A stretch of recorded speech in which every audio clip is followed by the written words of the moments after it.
মামুন ভাই আজকে একটা মজার ঘটনা কই কি হয়েছে আমার লগে। আজকে মনে করো সকালবেলা আমার তো পরীক্ষা, তোমার তো কয়ে গেছি পরীক্ষা, পরে কলেজ শেষ হয়েছে, কলেজ শেষ হওয়ার পরে অশ্রু ভাই আমার ফোন দিছে গাজীপুর যাইবো।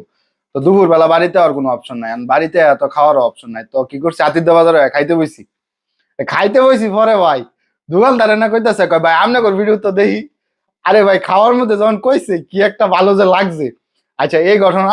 পরে হ্যান্তে গেলাম গাজীপুর, গাজীপুর আওয়ার পথে আবার এলাম হাতিরদা। হাতির দাইছি পরে এরকম ওই রাত্রে করে ওই একটু কাজ দৌড়াদৌড়ির মেঝে। পরে একটা ইয়ে দে অটু দিয়ে যাইতেছে, দূরেতে ডাক দিতেছে এই ইউটিউবার কি খবর। আরে আমি তো পুরো অবাক হয়ে গেছি গা, কি হলো কি কাহিনী কি। পরে এখন দেখতেছি যে এই বাবা। তো আবার কালকে ইয়ে আছে, কালকার একটা ঘটনা আছে তোমার। এই গড়বাড়ি বাজারে গেছে যে পুরি বেছে না, পুরি বেছে তো কারিগর একটা ছোট বলা হ্যাঁ সাথে আগের তুই পরিচয়। পরে এনো গেছি পরে কয় কি ও মনুর দিবাসী। আমি মুনুর দিবাসী কয়ে ডাক দিছে, পরে তো বুঝে লাইছি যে আঙ্গর ভিডিও তো বসে দেখছে। কয় ভাই ভিডিও তো সেই হয় ভাই, আঙ্গর দোকান একটা ভিডিও করেন। আমি কইলো ঠিক আছে তুমি দোকান পরের ভিডিও তুমি দোকান করতেছি।